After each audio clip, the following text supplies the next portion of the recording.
Hello வணக்கம். இது உங்கள் சிவி ஒன்று சொல்லணும். எப்படி இருக்கீங்க? இப்போ பார்த்தீங்கன்னா அமித் மனசு உடஞ்சி அப்படியே ஃபீல் பண்ணுறாரு.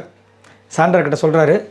சாண்ட்ரா வந்துட்டு சரி விடுங்கன்னு ஆறுதல் சொல்கிறாங்க. அந்த விஷயங்கள் பார்க்கலாம். அதுக்கு முன்னாடி பார்க்குற எல்லாம் நம்மளோட சேனலை சப்ஸ்கிரைப் பண்ணிட்டு பாருங்கள், லைக் பண்ணுங்கள், கமெண்ட் பண்ணுங்கள், ஷேர் பண்ணுங்கள்.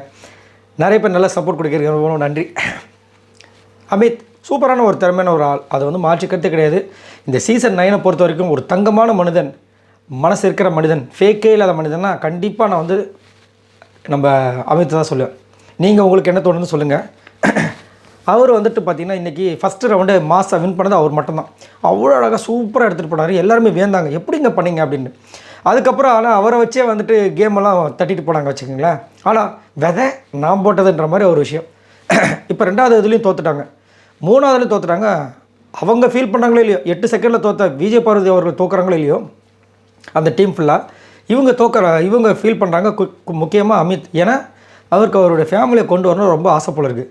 அதே ஆசை சாண்ட்ராக்கும் இருக்குல்ல, புரியுதுங்களா?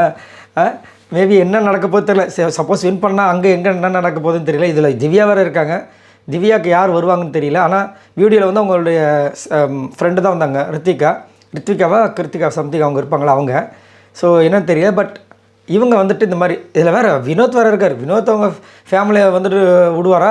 அவர் வேறு வெயிட் பண்ணிகிட்ருக்காரு.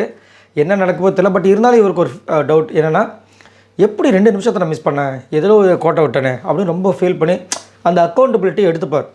அவர் அடுத்தவங்க மேலே பழைய போட மாட்டார். எப்பயுமே நம்ம அமித் கிட்ட இருக்கிற ஒரு பெரிய விஷயம், ஆமாம் நான் தப்பு பண்ணிட்டேன், சாரி, நீங்கள் தப்பு பண்ணிட்டீங்களா, நீங்கள் அக்கௌண்டபிலிட்டி எடுங்க அப்படின்றத அவர் பண்ணுவார். ஸோ அதை சொல்கிறாரு.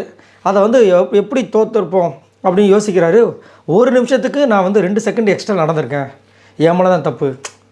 அப்போ சாண்ட்ரா விடுங்க, எல்லாம் நடக்க தான் செய்யும் அப்படின்ற மாதிரி இது பண்ணும்போது விக்ரம் ஒரு வேலையை பண்ணியிருக்காரு. விக்ரம் வந்துட்டு எல்லாம் முடிஞ்சதுக்கப்புறமா, நீங்கள் என்னங்க, நீங்கள் உங்களை வந்து அவங்க கலாச்சாங்கன்னா நீங்கள் வந்து ரியாக்ட் பண்ணுங்க, நீங்களே இப்படி இருக்கீங்கன்ற மாதிரி சொல்லியிருக்காரு. அவர் காண்டாகிட்டு இருக்காரு. நான் வந்து இந்த இது கவுண்ட் பண்ணுவேனா இல்லை வந்து இதை பண்ணுவேனா, ரொம்ப ஓவராக பண்ணிட்டு இருக்காரு இந்த விக்ரம் வேறு சொல்லிட்டு ரொம்ப ஃபீல் பண்ணிட்டு இருந்தார். பட் எது எப்படியோ தோற்றுட்டாங்க. தோற்றுறது மீன்ஸ் ஃபஸ்ட்டு ரவுண்டில் வின் பண்ணிட்டாங்க. இப்போ எல்லாருமே ஈவனாக 2 பாயிண்டில் இருக்காங்க. கண்டிப்பாக நாளைக்கு இருக்குது, இன்னொரு நாள் ஒன்று இருக்குது.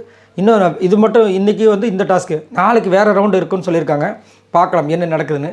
ஸோ இதை பற்றி உங்களோட கருத்துக்களை சொல்லுங்கள், மறக்காமல் கமெண்ட்ஸ் பண்ணுங்கள். பாய் நண்பர்களே.